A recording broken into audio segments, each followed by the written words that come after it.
Our candidate who is coming to participate in our forum, and which will be chaired by Joanna Neff, is going to be our moderator, and we have taken some questions. But we'd like to let Dino Rossi speak for a few moments, and I don't think I really need to introduce him because I think you all know who he is. So here it's Dino running for Senate. Thanks, Dino.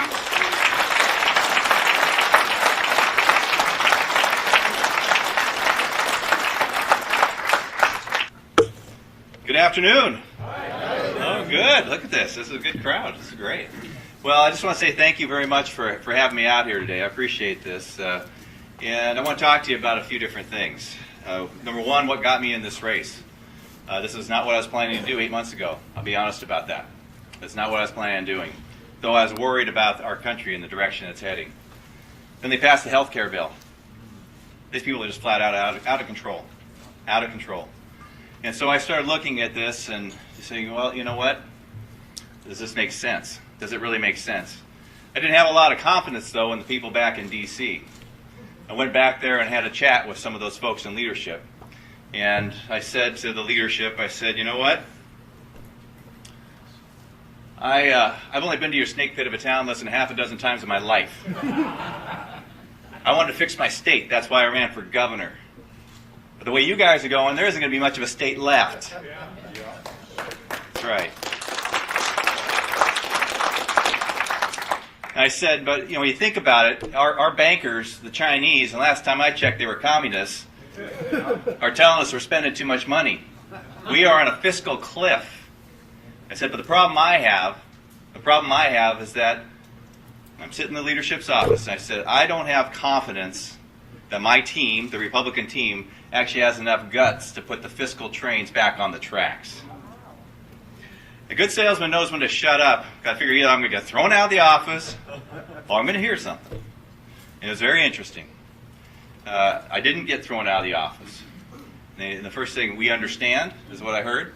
But I started talking to other senators, like Senator DeMint and Coburn and others, and they said, you know what? We need authentic fiscal conservatives back here. And there are a number of them just like you running across this country, and Rubio and Portman and Toomey. Started going through the list. The help is on the way. And so by that time I was convinced that they would actually do something if I were to do something like this.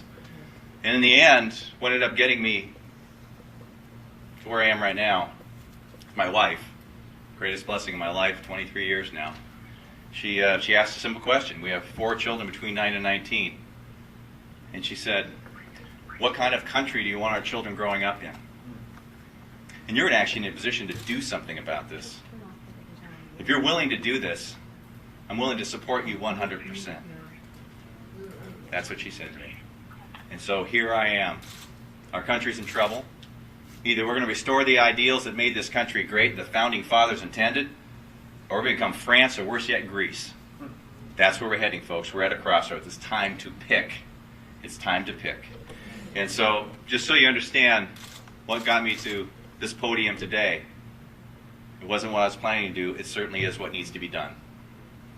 I started off as a PCO when I first started off in politics. Stuffing envelopes. Tapping in yard signs. We announced 2 weeks ago Patty Murray had 10,000 people on her Facebook fan page. We passed her in 48 hours. Whoa. 6 days into the campaign, we have over 20,000 people, number 3 in the nation behind Marco Rubio and Rand Paul, and they've been at it for a while. That's right, this is a grassroots effort. I defeated an incumbent Democrat to get my state Senate seat, and we got the majority in the Washington State Senate when we did that. And when I got that majority, I was outspent by about 20-25%, but we had the people. We had the people that understand that there needed to be change. That's what you folks are. We need your help. And I'm here to ask for your help. Now, there's a lot at stake here. I was on Fox and Friends with Brian Kilmeade last week. And the way I ended it, I said, it's just the future of the free world at stake. It is, isn't it? It is. I think we understand that. Go ahead and let's have some questions, but thank you. I think you probably know who Clint Didier is. If you haven't seen him speak, you're in for a real treat.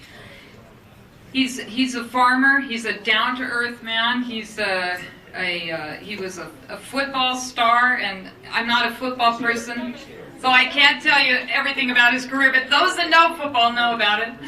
And we're going to go ahead and have a forum. There he is!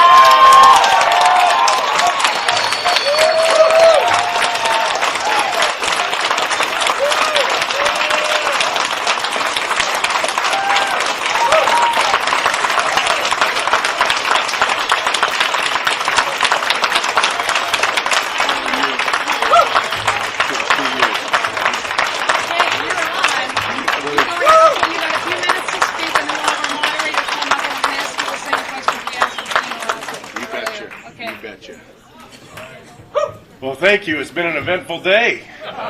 You get up and you think you got the schedule all figured out. And then Sarah calls. So we jump in a plane, we head over there, and we just had a good meeting with Sarah Palin. And I heard there was talk that she might be trying to talk me out of the To the contrary, she's saying, forge ahead. Forge ahead. Because we are the people. This is our country, and by God, we're going to take it back.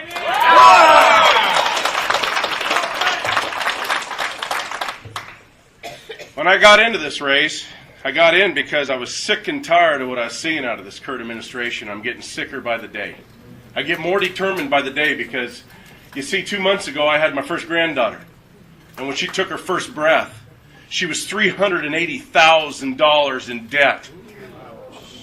When you add our national debt, the unfunded and the bankrupt entitlements of Social Security, Medicare, and Medicaid, it's criminal. How are we going to get it back? By us, we the people. We're going to get it back because we're going to put candidates back in D.C. that have answers. The answer is smaller government. I'll guarantee you the first bill that I introduce, as Rand Paul wants to introduce, as a lot of people that are running, is the abolishment of the Department of Education and